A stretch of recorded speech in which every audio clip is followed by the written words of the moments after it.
बात करते हैं मैट्रिक्स के मल्टीप्लिकेशंस की कि एक मैट्रिक्स दूसरी मैट्रिक्स के साथ मल्टीप्लाई करती है।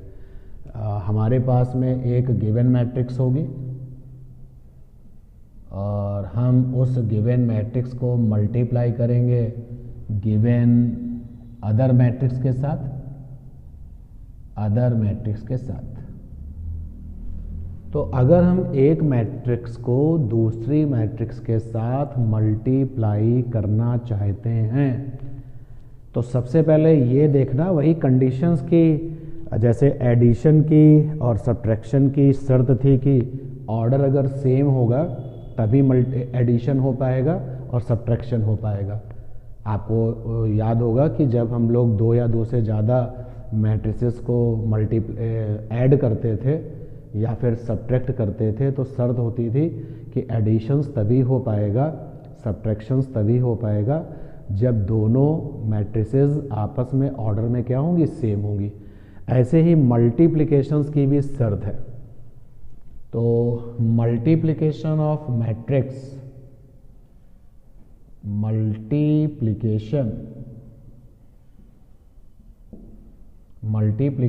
Of matrices will be possible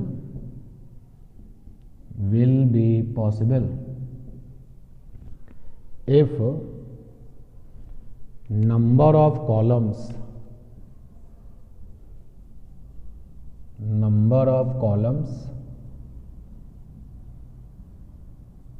of first matrix। देखिए बच्चों, अगर मल्टीप्लिकेशंस में जो पहले लिखी गई है वो हमारी फर्स्ट मैट्रिक्स हो जाएगी और जो बाद में लिखी गई है वो हमारे लिए सेकेंड मैट्रिक्स हो जाएगी ऑर्डर में। तो multiplications of matrices will be possible if number of columns of first matrix is equal to number of rows in second matrix. पहली शर्त तो ये है। तो सबसे पहले तो आप ये देख लीजिए कि मल्टीप्लिकेशन होगा या नहीं होगा। जैसे एग्जाम्पल के लिए एक मैट्रिक्स है A and that is 3 5 -1 2, 3 5 -1 2। Second one is B and that is 8 6। तो क्वेश्चन आया कि ए बी पॉसिबल,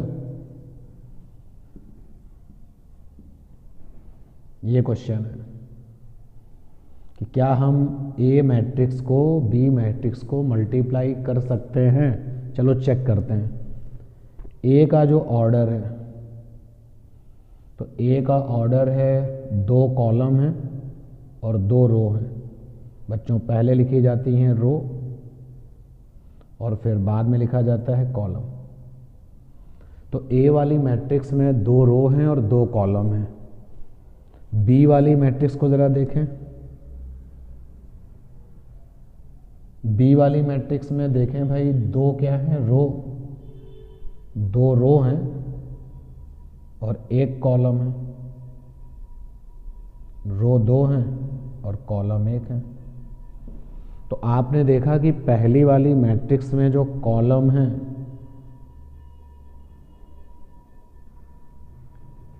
और दूसरी वाली मैट्रिक्स की जो रो है वो तो सेम है।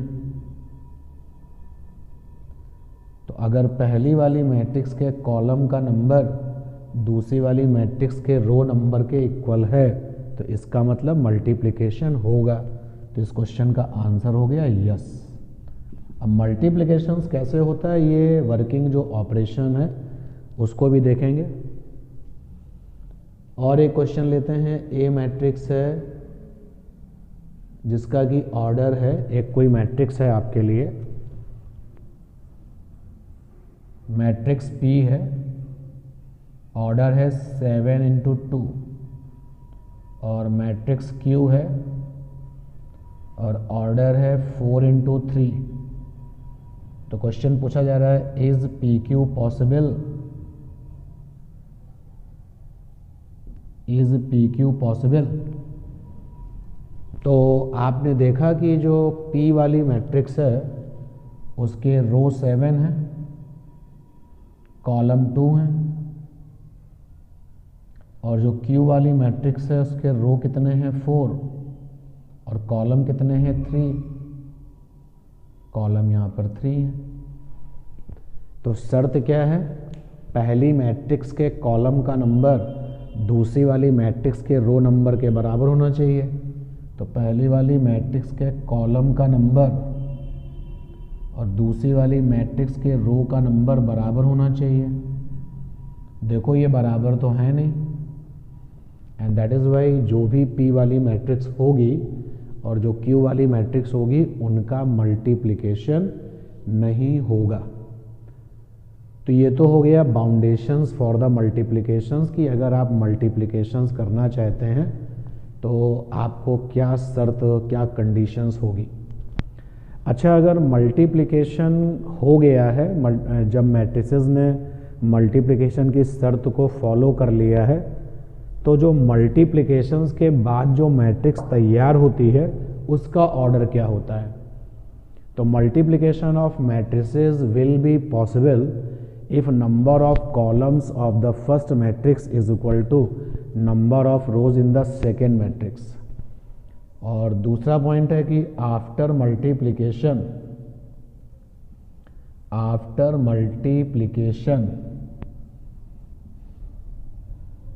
जो रिजल्टेंट मैट्रिक्स आएगी, रिजल्टेंट मैट्रिक्स हैविंग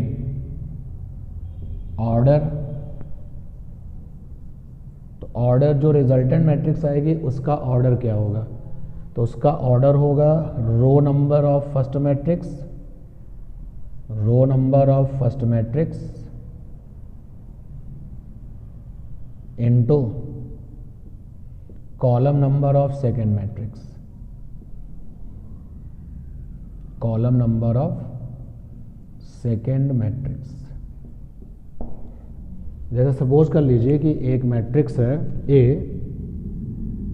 उसका ऑर्डर है 3 2, और एक मैट्रिक्स है B, उसका ऑर्डर है 2 5। तो क्या इन्होंने मल्टीप्लिकेशंस किया, देखते हैं। पहली वाली मैट्रिक्स का कॉलम का नंबर और दूसरी वाली मैट्रिक्स के रो का नंबर सेम है, तो मल्टीप्लिकेशंस तो होगा, ये तो कंफर्म हो गया।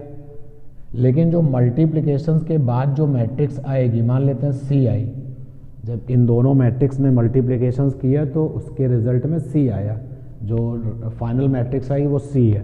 तो जो C वाली मैट्रिक्स आई है उसका ऑर्डर क्या होगा, तो ऑर्डर होगा रो नंबर पहले वाले का और कॉलम नंबर दूसरे वाले का। तो जो मैट्रिक्स C आएगी उसका ऑर्डर होगा 3 × 5। तो दीज आर द बेसिक्स। अब हम इसके आगे जानते हैं कि मल्टीप्लिकेशन का ऑपरेशन कैसे किया जाता है।